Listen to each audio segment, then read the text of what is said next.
Καλησπέρα, είμαι ο Τζιοβάνι, πολλοί θα με ξέρετε ως το Βουβαλάκο, όλοι στο Γαλάτσι έτσι με φώναζαν, μέχρι πρόσφατα. Θα μου πείτε τι αλλαγή είναι αυτή, είχες εδώ πέρα διπλάσια μάγουλα, εδώ πέρα δεν τρέπομαι να το δείξω, ορίστε εντάξει, δεν είναι, που είναι οι κοιλιές θα μου πείτε, που πήγαν όλες αυτές οι αρχοντιές. Και θα σας πω, θα μου πείτε πολύ, θα ακούσετε την ιστορία μου τώρα και πολλοί θα πείτε, ξέρεις δικαιολογίες, θα μπορείς να βάζεις λίγο παραπάνω. Αν δεν ξέρετε, μην μιλάτε. Αυτό έχω να πω. Και ας τελειώσουμε ως εκεί, Όλα ξεκίνησαν τον Δεκέμβρη που μας πέρασε.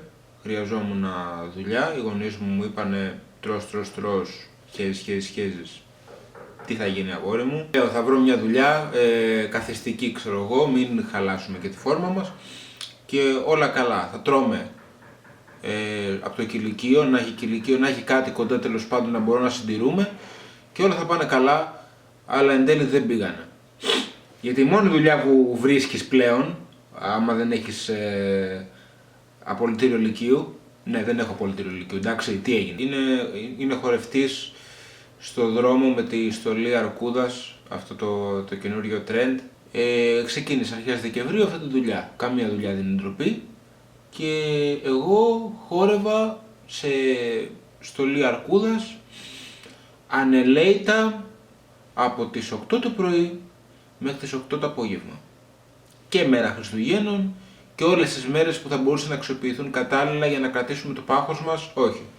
Εγώ πρέπει να σαν το μαλάκα να χορεύω τώρα, να κάνω τον καραγκιόζη. Καμία δουλειά δεν είναι ντροπή, αλλά είναι καραγκιόζηλίκια. Τώρα εντάξει, ξεφτύλα.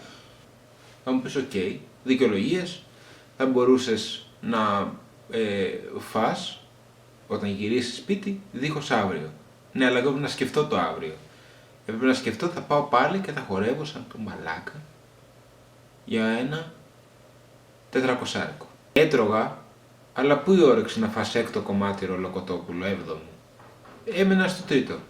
Τώρα επιτέλους είμαι σε περίοδο ανάκαμψης, παραιτήθηκα από τη δουλειά μου, πίνω γαλατάκι για να πάρουμε πίσω τη θερμίδα μας. Οι γονείς μου κατάλαβαν ότι αυτό είχε τεράστια ψυχολογική επίπτωση πάνω μου, οπότε λένε δεν πειράζει, θα σε ταΐσουμε μέχρι τα 30 σου, αλλά εκεί τέρμα, έτσι μου είπανε, θα δούμε. Κάτι θα δω να κάνω. Αλλά από παρέες, γιοκ. Ντρέπομαι να βγω να τους ξαναδώ. Τι θα τους πω, πώς θα τους αντικρίσω και θα τους πω, ξέρετε παιδιά, ο Θεοβούβαλος πέθανε. Μπορεί να το λέγανε έτσι για πλάκα, αλλά με λέγανε Θεοβούβαλο. Όχι, τώρα τι είμαι, τώρα είμαι θνητός. Ήρθε ένα καινούργιο παιδί στην παρέα, ο Χάρης, να είναι καλά το παιδί, τρώει πολύ. Τρώει. Δεν μπορώ να καταλάβω πώς το κάνει αυτό. Και είχαμε βγει όλοι μαζί, είχε έρθει και αυτό το παιδί.